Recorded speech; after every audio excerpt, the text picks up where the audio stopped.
ಪ್ರೀತಿಯ ವೀಕ್ಷಕ ಬಾಂಧವರೇ ಹಾಗೂ ನಮ್ಮ ನೆಚ್ಚಿನ ರೈತ ಬಾಂಧವರೇ, ಹಿಂದಿನ ಹಲವಾರು ಸಂಚಿಕೆಗಳಲ್ಲಿ ನಾವು ನಮ್ಮ ಮಲೆನಾಡ ಭಾಗದ ರೈತರು ಅವರ ತೋಟಗಳಿಗೆ ಯಾವ ರೀತಿಯಾಗಿ ನೀರನ್ನು ಪೂರೈಕೆ ಮಾಡ್ತಾರೆ, ಅವರ ನೀರಾವರಿ ಪದ್ಧತಿಯ ಬಗ್ಗೆ ಮಾಹಿತಿಯನ್ನು ಹೊರಡಿಸಿದ್ದೇವೆ. ಆದರೆ ಇಂದಿನ ಸಂಚಿಕೆಯಲ್ಲಿ ನಾವು ನಿಮಗೆ ನಮ್ಮ ಕರ್ನಾಟಕದ ಕರಾವಳಿ ಭಾಗದ ರೈತರು ಅವರ ತೋಟಗಳಿಗೆ ಯಾವ ರೀತಿಯಾಗಿ ನೀರನ್ನು ಪೂರೈಕೆ ಮಾಡ್ತಾರೆ, ಅವರ ನೀರಾವರಿ ಪದ್ಧತಿಯ ಬಗ್ಗೆ ಮಾಹಿತಿಯನ್ನು ಹೊರಡಿಸಲಿದ್ದೇವೆ. ಹಾಗಾಗಿ ಈ ಒಂದು ಸಂಚಿಕೆಯನ್ನು ಮಾಡಲು ನಾವು ಬಂದಿದ್ದೇವೆ ಉತ್ತರ ಕನ್ನಡ ಜಿಲ್ಲೆಯ ಹೊನ್ನಾವರ ತಾಲೂಕಿನ ಮಂಕಿ ಗ್ರಾಮದಲ್ಲಿ. ಈ ಮಂಕಿ ಗ್ರಾಮವು ಅರಬ್ಬಿ ಸಮುದ್ರದ ತಟ್ಟದಲ್ಲಿರುವ ಒಂದು ಚಿಕ್ಕ ಗ್ರಾಮವಾಗಿದೆ.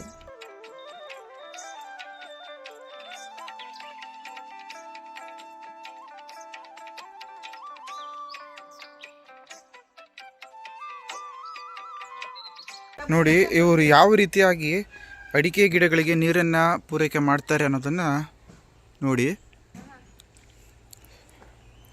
ಈ ರೀತಿಯಾಗಿ ಅದಕ್ಕೆ ಕಟ್ಟೆ ಥರ ಮಾಡಿ ಕೊಟ್ಟಿರ್ತಾರೆ ಅವರು. ನೋಡಿ, ಎಲ್ಲ ಗಿಡಗಳಿಗೆ ಕಟ್ಟೆ ಥರ ಮಾಡಿಟ್ಟಿದ್ದಾರೆ. ನೋಡಿ, ಈ ಗಿಡಗಳಿಗೂ ಅಷ್ಟೇ ಸುತ್ತಲೂ ಕಟ್ಟೆ ಮಾಡಿ ಕಸಗಳನ್ನು ಮಧ್ಯದಲ್ಲಿ ಹಾಕಿದ್ದಾರೆ. ನೋಡಿ, ಒಂದು ಕರಿಬೇವಿನ ಸೊಪ್ಪಿನ ಗಿಡ ಕೂಡ ಇದೆ. ಬಾಳೆ ಗಿಡವನ್ನು ಕೂಡ ನೆಟ್ಕೊಂಡಿದ್ದಾರೆ.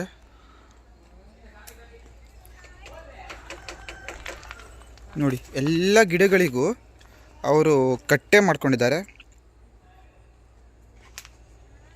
ನೋಡಿ, ಈ ರೀತಿಯಾಗಿ ಪೈಪ್ ಕನೆಕ್ಷನ್ ಕೊಟ್ಟು ಎಲ್ಲ ಗಿಡಗಳಿಗೆ ಸ್ವಲ್ಪ ಹೊತ್ತು ನೀರು ಕೊಡ್ತಾರೆ. ಅವರು ಹನಿ ನೀರಾವರಿ ಪದ್ಧತಿಯಲ್ಲಿ ನೀರು ಕೊಡೋದಿಲ್ಲ. ನೋಡಿ, ಯಾವ ರೀತಿಯಾಗಿ ನೀರನ್ನು ಪೂರೈಕೆ ಮಾಡ್ತಾರೆ ಅನ್ನೋದನ್ನು ತೋರಿಸ್ತೇನೆ. ಈ ರೀತಿಯ QRCಗಳನ್ನು ತೋಟಗಳ ಮಧ್ಯದಲ್ಲಿ ಅವರು ಹಾಕಿದ್ದಾರೆ. ಈ ಪೈಪ್ ಇದೆಯಲ್ಲ, ಈ ಪೈಪು ಒಂದು 5 ಮೀಟ್ರಷ್ಟು ಉದ್ದ ಪೈಪ್ ಇದೆ. ಇದು ಒಂದೊಂದು ಗಿಡಕ್ಕೆ ಒಂದು 10 ನಿಮಿಷ ನೀರನ್ನು ಕೊಡ್ತಾರೆ. ನೋಡಿ, ಆ ನೀರಿನ ಕಟ್ಟೆ ಒಳಗೆ ನೀರು ಕೊಡ್ತಾರೆ. ಸ್ವಲ್ಪ ಹೊತ್ತು ಇದಕ್ಕೆ ಕೊಡ್ತಾರೆ, ಒಂದು 5-10 ನಿಮಿಷ. ನಂತರ ಇದಕ್ಕೆ ಕೊಡ್ತಾರೆ. ಇದರ ಸುತ್ತಮುತ್ತಲು ಈ ಪೈಪ್ ಎಷ್ಟು ಉದ್ದ ಇದೆಯಲ್ಲ, ಅಷ್ಟು ಉದ್ದ ಸುತ್ತಮುತ್ತಲು ಎಷ್ಟೆಷ್ಟು ಗಿಡ ಸಿಗುತ್ತೆ ಅಷ್ಟು ಗಿಡಗಳಿಗೆ ಅವರು ಕೊಡ್ತಾರೆ. ನೆಕ್ಸ್ಟ್ ನೋಡಿ, ಅಲ್ಲಿ ಒಂದು QRC ಇದೆ. ನೋಡಿ,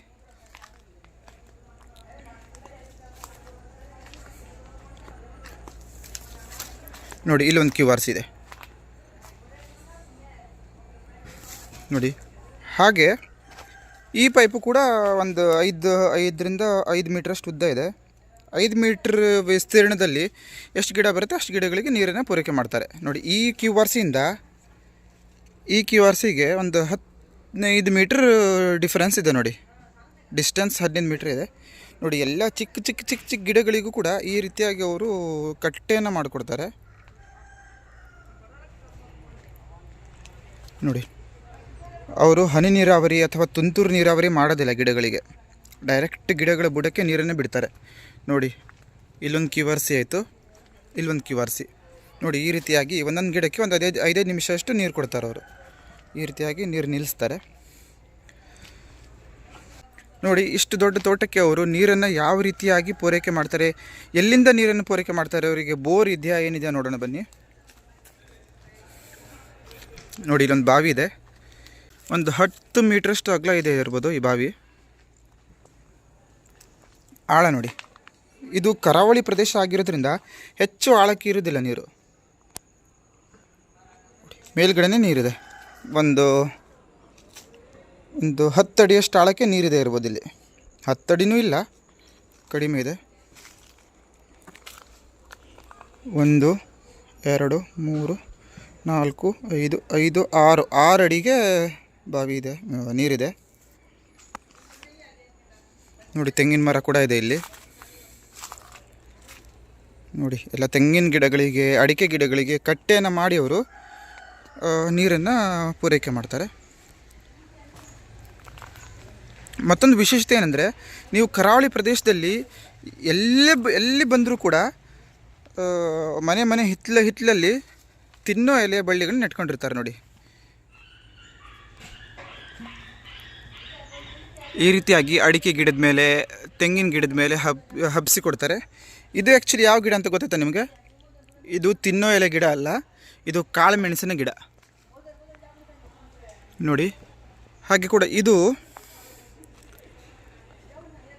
ತಿನ್ನೋ ಎಲೆ ಗಿಡ ನೋಡಿ. ಎಲ್ಲ ಗಿಡಗಳ ಮೇಲೆ ಅವರು ತಿನ್ನೋ ಎಲೆ ಅಥವಾ ಕಾಳು ಮೆಣಸಿನ ಗಿಡಗಳನ್ನು ಹಬ್ಬಿಸ್ಕೊಟ್ಟಿದ್ದಾರೆ. ಮತ್ತು ತುಂಬ ಜನ ಹೇಳ್ತಾರೆ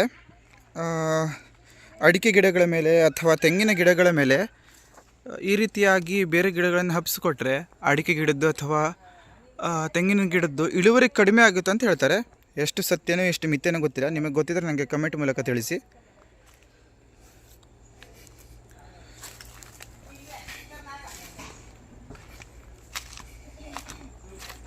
ನೋಡಿ, ಇಲ್ಲಿ ಮೆಣಸಿನ ಗಿಡ ಕೂಡ ನೆಟ್ಕೊಂಡಿದ್ದಾರೆ ಅವ್ರ ತೋಟದಲ್ಲಿ ಮಧ್ಯದಲ್ಲಿ.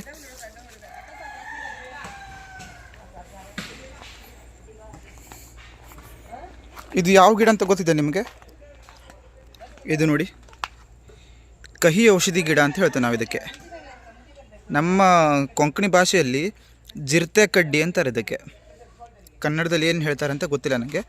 ನೋಡಿ, ನಿಮಗೆ ಗೊತ್ತಿದ್ದರೆ ಕಮೆಂಟ್ ಮೂಲಕ ನನಗೆ ತಿಳಿಸಿ.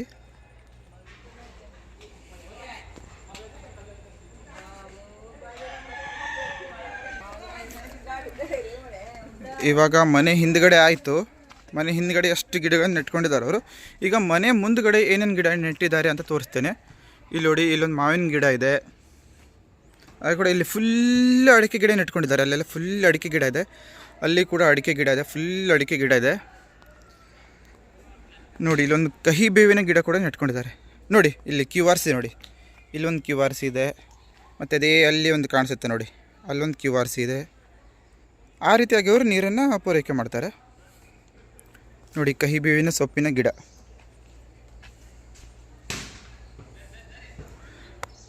ಇದು ದಾಲ್ಚಿನ್ನಿ ಗಿಡ. ದಾಲ್ಚಿನ್ನಿ ಅಥವಾ ಚಕ್ಕೆ ಅಂತ ಹೇಳ್ತೇವಲ್ಲ ಅದ್ರ ಗಿಡ ಇದು.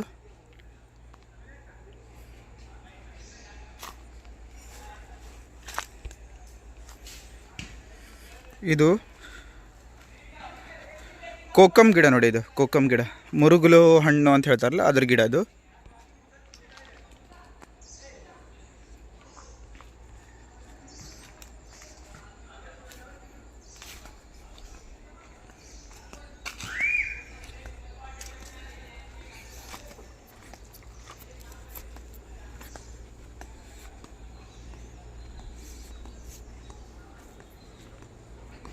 ನೋಡಿ, ಇದು ಯಾವ ಕಾಯಿ ಅಂತ ಗೊತ್ತಿದೆ ನಿಮಗೆ?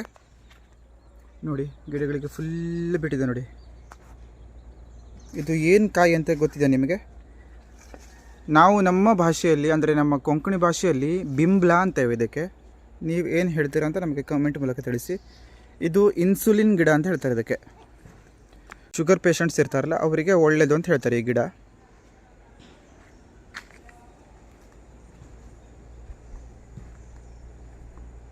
ನೋಡಿ, ಇದೇ ಗಿಡ ಶುಗರ್ ಪೇಷಂಟ್ಸ್ಗಳಿಗೆ ಒಳ್ಳೆಯದಂತೆ. ಚಿಕ್ಕು ಗಿಡ ಇದೆ ನೋಡಿ, ಇಲ್ಲೊಂದಿದೆ ಬಿಂಬ್ಲಾ ಗಿಡ, ಇಲ್ಲೊಂದಿದೆ.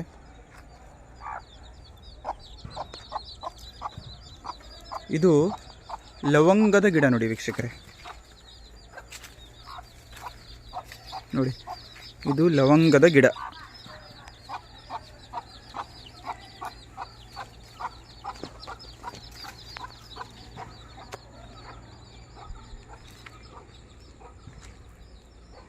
ಕರಿಬೇವಿನ ಸೊಪ್ಪಿನ ಗಿಡಗಳು ನೋಡಿ. ಇದು ನೋಡಿ, ಎಷ್ಟು ದೊಡ್ಡ ಕಾಳು ಮೆಣಸಿನ ಗಿಡವನ್ನು ಹಲಸಿನ ಮರದ ಮೇಲೆ ಅವರು ಹಬ್ಬಿಸಿಕೊಟ್ಟಿದ್ದಾರೆ.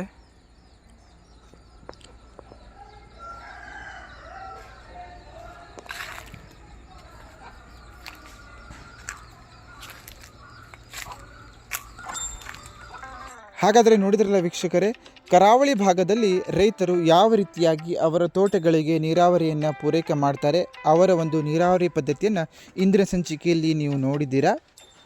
ಇನ್ನು ಬೇರೆ ಬೇರೆ ಪ್ರದೇಶಗಳಲ್ಲಿ ಬೇರೆ ಬೇರೆ ರೀತಿಯಾಗಿ ನೀರನ್ನು ಗಿಡಗಳಿಗೆ ಪೂರೈಕೆ ಮಾಡ್ತಾರೆ, ಬೇರೆ ಬೇರೆ ನೀರಾವರಿ ಪದ್ಧತಿಯನ್ನು ಅನುಸರಿಸಿಕೊಂಡು ಹೋಗ್ತಾರೆ. ಮುಂದಿನ ದಿನಗಳಲ್ಲಿ ಅದನ್ನು ಕೂಡ ನಿಮ್ಮ ಮುಂದೆ ತರಲು ನಾವು ಪ್ರಯತ್ನವನ್ನು ಮಾಡ್ತೇವೆ. ಹಾಗಾದರೆ ವೀಕ್ಷಕರೇ, ನೀವೆಲ್ಲರೂ ನಮ್ಮ ಚಾನಲನ್ನು ಸಬ್ಸ್ಕ್ರೈಬ್ ಮಾಡಲಿ ಅಂದರೆ ದಯವಿಟ್ಟು ಸಬ್ಸ್ಕ್ರೈಬ್ ಮಾಡಿ. ಇನ್ನು ಮುಂದಿನ ವಿಡಿಯೋಗಳಲ್ಲಿ ಸಿಗೋಣ. ಅಲ್ಲಿಯವರೆಗೆ ಟೇಕ್ ಕೇರ್, ಬಾಯ್.